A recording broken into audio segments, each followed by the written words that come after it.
The British administration of Odisha. The British occupation of Odisha in 1803 created a new chapter in the history of Odisha. Before that, Odisha had been under an alien rule for such a long period. They introduced British administration in Odisha, which brought far-reaching changes in Odisha. In fact, the British administration had changed the life of the people of Odisha to a great extent. Odisha was divided into 3 administrative units under British administration. Province of Cuttack was under Bengal Presidency, Ganjam and Koraput were under Madras Presidency, and Sambalpur was under Central Provinces. Besides, there were princely states. The administration under such conditions naturally could not become uniform. Further, province of Cuttack was divided into 2 divisions, viz., Northern and Southern, with headquarters at Balasore and Jagannath, Puri, respectively in 1804. Subsequently, for administrative reasons, headquarters at Puri was shifted to Cuttack in 1816.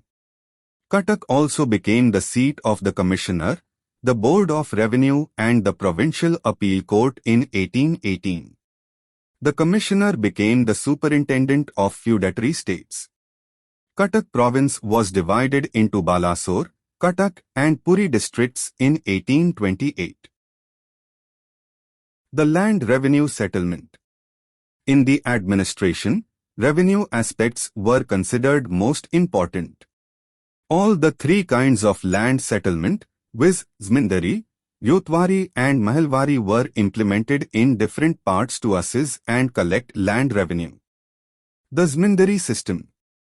The British occupied Odisha in 1803. At that time, permanent settlement had been in force in Bengal for a decade. The permanent settlement recognized the zamindars as the hereditary proprietors of the soil in perpetuity, provided they paid to the government the latter's share of the revenue collected from the cultivators. The same system was not introduced in entirety in Odisha. The temporary settlements. The English introduced temporary settlements in most areas and extended permanent settlement to some Zamindaries of the Maratha period. Under the Regulation 12 of 1805, short-term settlements were introduced for 11 years in the following order: 1-year settlement of 1804 to 1805, 3 years settlement from 1805 to 1806 to 1807 to 1808, 4 years settlement from 1808 to 1809 to 1811 to 1812, and 3 years settlement from 1812 to 1813 to 1814 to 1815. At the end of these short-term experiments, permanent settlement was proposed to be introduced in such lands which were in a sufficiently improved state of cultivation to warrant the measure on such terms as the government shall deem fair and equitable. Zamindaries under regulation. Under the Temporary Settlements Regulation, settlement of land revenue was made with the following zamindaries at a fixed jama in perpetuity: Darpan, Sukinda, Madhupur, Aul, Kanika, Kujang, Harishpur, Marichpur, Bishnupur, Dampara, Patia, Kalkalla, Chedra and Parikut. East India Company wanted to treat the Raja of Khurda as a zamindar on the basis of permanent settlement like the zamindars of the above-mentioned estates, but due to the rebellion of the Raja in 1804, his estate was converted into a government estate. In 1805, the government promised that permanent settlement would be introduced in the temporarily settled areas at the end of 11 years experimental short-term settlements. But the promise could not be actually fulfilled because in 1811 and 1812 the Court of Directors of East India Company, in their dispatch to the government in India, disapproved of the introduction of permanent settlement in ceded and conquered territories including Odisha. Bad effects of short-term settlements. The short-term settlements proved ruinous to the Odia tenants as well as zamindars. While the tenures of proprietors of land were frequently changed, no method was devised to protect the rights of the peasants over tile land. Revenue was often fixed and increased without taking into proper consideration the real value and capability of a state. Subsequently, S.L. Maddox held that the early revenue settlement in Odisha was an unfortunate record of assessment on insufficient inquiry and of the enforcement of inelastic rules for the realization of inequitable revenues. The British allowed no reduction or remission of revenue in the event of the peasants' inability to pay. Since 1804, there were numerous floods and droughts, causing famine or scarcity of food, but collection of revenue went on as per the Bengal regulations. The early land revenue policy of the British was considered more repressive than that of the Marathas, because the latter allowed remission or reduction of revenue when there was loss of crops caused by the natural calamities. Because of heavy assessment and failure of crops, the landlords could not pay revenue to the government for their estates. The arrears of revenue led to sale of estates. In 1807, 266 estates with a total jama of more than 3 lakhs were sold. Estates with a higher jama of Rs 5,000 or more were sold at Fort William, Calcutta. Consequently, many Odisha zamindars lost their estates, and those estates were purchased by the Bengali speculators. Since permanent settlement was not introduced, many zamindars gave up their estates in 1816 to 1817 to get rid of the troubles caused by the short-term settlements. Exploitation of Bengali zamindars.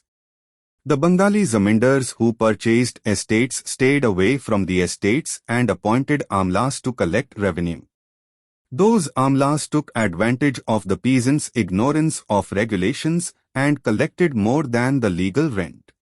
About their oppression through the collector of Cuttack observed, "This system must have been most ruinous to the country, destructive to the prosperity of the ryots, and one of the greatest evils which the foreign amlas have entailed on the district since it came under the British government." The short-term settlement did not end in 1814 to 1815 as had been originally proposed. There were 10 more short-term settlements which ended in 1837. A 30 years settlement was introduced in 1837 and the question of permanent settlement was finally rejected.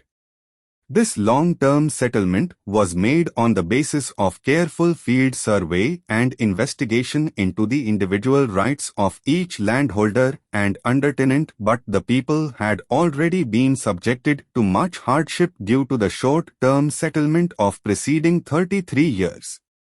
The Ryotwari system. The Ryotwari system was introduced in place of Zamindari in Ganjam plains of Chhatrapur, Barhampur and Ghumsar in early part of 19th century.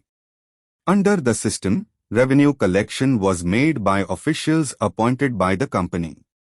It ensured the tenants of their rights over land on condition of a fixed amount of rent annually. The rent was fixed at half of net production on the basis of assessment. The ryot, peasant cultivator, felt secured about his possession. He was given a document called patta containing amount and kind of land and the rent he had to pay. He could deal with his land in any manner without putting any liability on the state. The Mahalwari system.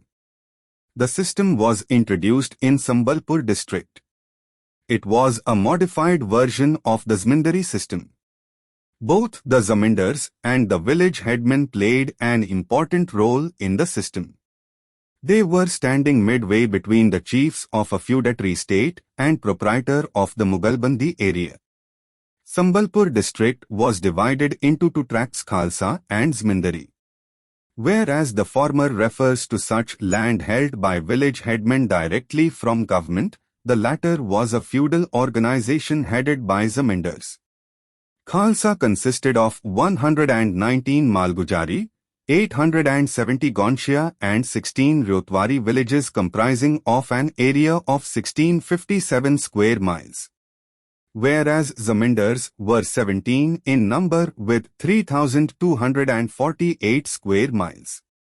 The lease of land was granted to Zamindars or Gonchias or Bartias or Umra, as the ease may be, for collection of revenue.